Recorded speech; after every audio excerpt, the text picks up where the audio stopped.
పవన్ కళ్యాణ్ గారి ఎక్స్పీరియన్స్ గుర్తుందా? ఎందుకు గుర్తులేదండి? అది లైఫ్ టైమ్ ఎక్స్పీరియన్స్, ఎందుకు గుర్తుండదు? ప్రయాగరాజ్ ట్రావెల్ చేశారు ఆయనతోటి? ఏదో చాలా రోజులు అయినప్పుడు, ఆల్మోస్ట్ 1 year అనుకుంటా.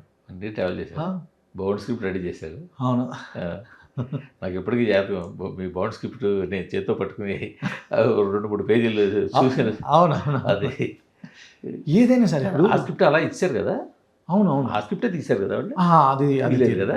అదే అదే స్క్రిప్ట్లోనే, స్క్రిప్ట్ స్టేజ్లోనే, అంటే ఇంకా ఫైనల్ అయ్యే స్టేజ్లోనే. ఇప్పుడు నాది ఒక పద్ధతి. షాట్ కొండల మీద ఏదో డబ్బా, మా షాట్ కూడా గుర్తున్నాయి. ఒకసారి చదివితే అంత సులువుగా మర్చిపోను ఫస్ట్ షాట్. కానీ నాకు ఒక చిన్న ఇబ్బంది ఉందండి నాతో. నేను ఒకటి ముందే బౌండెడ్ స్క్రిప్ట్ ఇస్తాను, మార్చాలంటే చిన్న చిన్న డైలాగులు ఓకే, కానీ మిగతాది మార్చాలంటే ఎందుకంటే నేను ఒంటరి కూర్చుంటా, ఏదో పెద్ద తపస్సులాగా రాస్తాం. మనం రాసేదే మనకు తపస్సు, పెద్ద అద్భుతం కదా.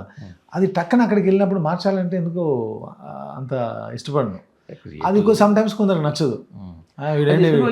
ప్రాజెక్ట్ ఎందువల్ల అయింది అదే సార్, ఎందుకు మరి అది ఏం జరిగిందో నాకు తెలియదు. అంటే మీకు ఆయనకి నప్పలేదా, లేకపోతే మీ స్క్రిప్ట్ ఆయనకి నప్పలేదా? అసలు దానికి నా దగ్గర 100% ఒక సరైన సమాధానం నా దగ్గర లేదు.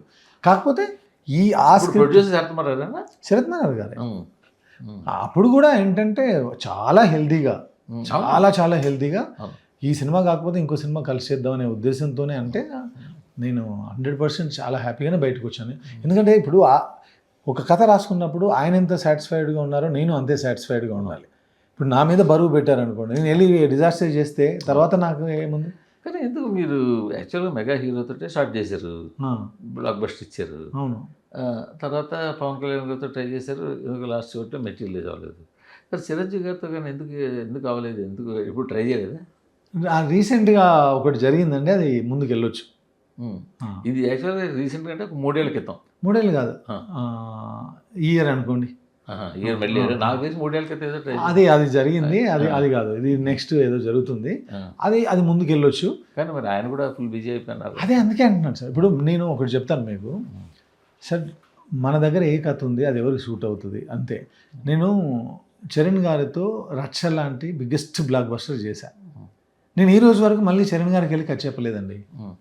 మీరు ఎంక్వైరీ చేయండి. మరి ఇప్పుడు కలిసి కలవడం, మాట్లాడడం, ఈవెన్ నా సినిమా రిలీజ్ అయినప్పుడు ఆయన ఫోన్ చేయడం, నేను ఆయనకు ఫోన్ చేసి నాకు అనిపించిన విషయాల్ని చాలా అద్భుతంగా ఎక్స్ప్రెస్ చేయడం, ఇవన్నీ ఉంది. కానీ నేను ఈ కథ రాసానే ఇది మీకు సూట్ అవుతుందని వెళ్ళలే. నేను ఎవరికి నచ్చుతుందో అంటే నేను అలా వెళ్ళను, దూసుకెళ్ళిపోను.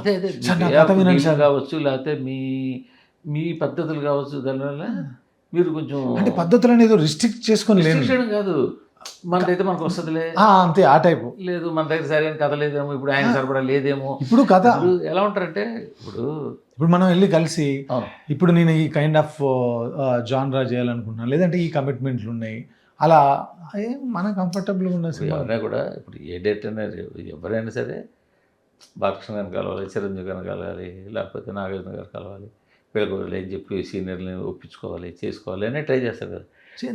అది లేదు సార్ నాకు చేసినట్టు. ఎందుకంటే నేను క్లోజ్, మీకు తెలుసు, మీకు అదే నేను క్లోజ్గా ఫాలో అవుతున్నాను. ఇప్పుడు మీరు వెళ్ళి ఆయనకి చెప్పి అది నచ్చకపోతే దట్ ఈస్ డిఫరెంట్.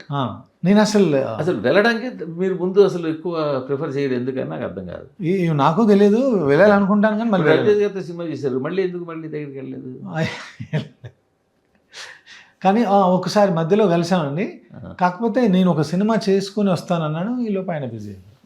అదే ఆ టైంలో మొత్తానికి ఎక్కడో సీక్వెన్స్లు కలవట్లే లేదా నేనే ఇనిషియేట్ తీసుకోవాలి. నేను అంత ఇనిషియేట్ తీసుకోవాలి. 13 ముక్కలు పర్ఫెక్ట్ పేర్చాలి, అప్పుడు సీక్వెన్స్ పర్ఫెక్ట్ కలుస్తాయేమో. నేను ఇనిషియేట్ తీసుకోవట్లేదు, అది తీసుకున్నాను కంఫర్టబుల్గా. సార్టెడ్ కంప్లీట్గా ఉన్నంతలో హ్యాపీగా కెరీర్ ఉంది, ఫ్యామిలీతో ఉంటున్నాం, స్పెండ్ చేస్తున్నాం, కిడ్స్ ఆర్ గ్రోయింగ్, వాళ్ళని చూస్తున్నాం దగ్గర నుంచి. జరుగుతాయి అన్ని రకాలుగా. చాలా ఎక్కువ రోజులు సినిమాలు చేస్తామని నీళ్ళు తాగుదాం అంతే. పరిగెత్తి చాలామంది పాలు తాగవచ్చు, నాకు అలా లేదు. సంతృప్తి సగం బలం మీకు. ఆ విషయంలో I'm really very sorted, very